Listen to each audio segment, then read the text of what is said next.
Një nga momentet më të sikletshme dhe më të diskutuara ishte kur Arbery vendos ta çojë bisedën disa vite pas, duke pyetur drejt për drejt Braykenën dhe Mateon: "A ka pasur puthje atë ditë para 4 vitesh?" Një pyetje që rikthen në vëmendje një histori të vjetër, por që me sa duket ende ka peshë në perceptimin e publikut dhe të vetë banorëve. Atmosfera bëhet menjëherë e rëndë.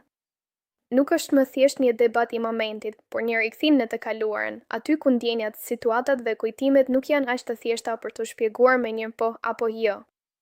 Braykena reagon me përmbajtje, por edhe me një ndjeshmëri të dukshme. Ajo thot qartë: "Nuk dua ta përsëris çfarë kam thënë atëherë" dhe pranon që është ndjerë në siklet.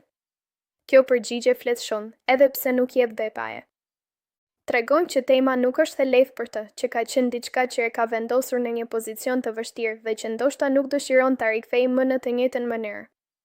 Nga ana tjetër, fakti që kjo pyetje bëhet sërish pas kaq kohësh, tregon që disa histori nuk mbyllen kurrë plotësisht. Ato mbeten aty si pjesë e narrativës, duke u rikthyer sa herë që situatat kërkojnë sqarim apo kur lindin dyshime të reja.